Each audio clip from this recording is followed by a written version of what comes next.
Nesse vídeo aqui, eu vou fazer uma pergunta incômoda e vou responder para você os 5 motivos que explicam essa pergunta.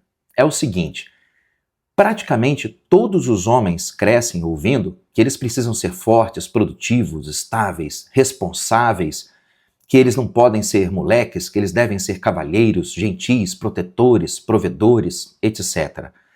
Desde cedo, o mundo confronta cada um dos homens sem piedade. Trabalho, cobrança, resultados, disciplina, performance, autoconfiança. Se um homem falha, ninguém passa a mão na cabeça dele. Ele é lembrado sem cerimônia de que as consequências vão chegar com ou sem aviso. Em contrapartida, nas últimas décadas, as mulheres foram empurradas para uma narrativa que as protege até quando as escolhas delas causam algum tipo de prejuízo, tanto prejuízo para os outros quanto para elas mesmas. As mulheres recebem incentivo constante, elogio automático e validação, mesmo quando as suas atitudes criam resultados contrários ao que elas mesmas desejam. E qualquer tentativa de correção nesse sentido vira agressão emocional. Qualquer limite vira machismo tóxico. Qualquer confronto vira, tinha que ser mais um moleque narcisista. E assim nasceu um fenômeno bem curioso. Se tornou socialmente proibido dizer para as mulheres a verdade. Por que isso aconteceu? Por que se tornou proibido falar a verdade para as mulheres? Vamos aos 5 motivos que explicam isso. A cultura da validação feminina. Na nossa sociedade hiperconectada, autoestima virou moeda. E, para muitas mulheres, autoestima passou a significar não enfrentar limites, não ouvir críticas, não encarar responsabilidade direta. Influenciadores, marcas, discursos motivacionais, todo mundo vai repetindo as mesmas frases prontas. Você merece tudo, nunca aceite menos, priorize as suas emoções acima de todo o resto. Sem contraste com a realidade, esse tipo de autoestima vira ilusão. E ilusão sustentada por tempo demais se torna fragilidade emocional. Mas quem tem coragem de falar a verdade para as mulheres? E se eu perder público? O povo fica pensando, e se eu perder seguidores? E se eu perder engajamento? Então, eles seguem alimentando as mulheres com essa dinâmica de validação ilusória infinita e nunca entregam a verdade. Meu irmão, eu tô pouco me lixando para isso. A verdade é o que importa, doa quem doer. 2. O medo social de ser rotulado. Hoje, qualquer homem que faz uma observação honesta corre o risco de ser chamado de agressivo, controlador, insensível, narcisista.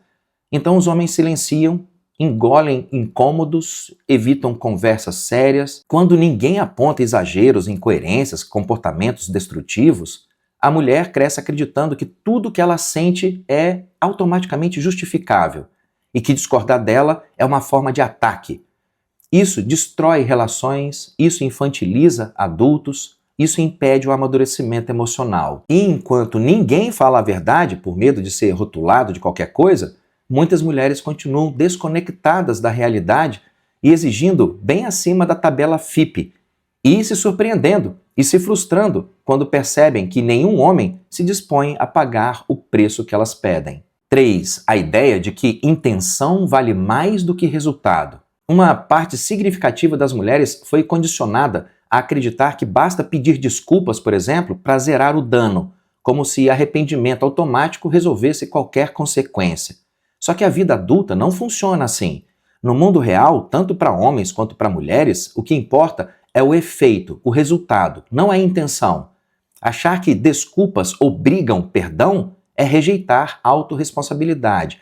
E autorresponsabilidade ignorada vira padrão e esse padrão vira hábito. Nesse caso, o hábito de torcer o nariz quando a verdade dos efeitos é colocada sobre a mesa. 4. A romantização do emocional acima do racional. Existe uma narrativa moderna dizendo que sentimentos têm prioridade absoluta.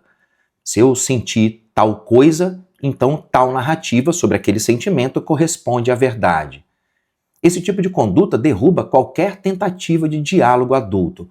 Quando as emoções são tratadas como autoridade final, os limites somem. E sem limites, as relações se tornam instáveis. Os homens aprendem desde cedo que emoções não justificam atitudes destrutivas.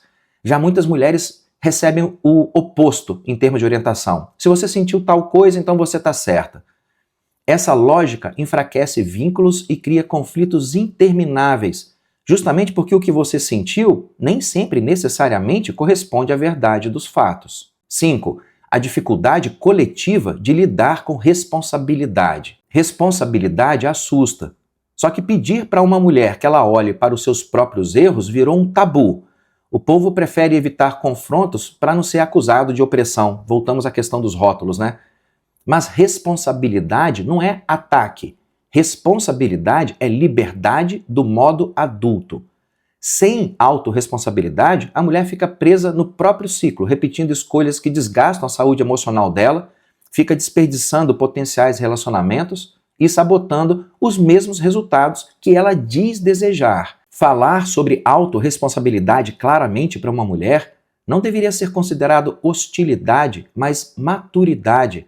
Só que mulheres acostumadas a relativizar a verdade estão muito distantes de conseguir entender o que maturidade ou responsabilidade significam. O que tudo isso provoca? Quando ninguém parece estar autorizado para falar a verdade para as mulheres perdem a chance de crescer emocionalmente.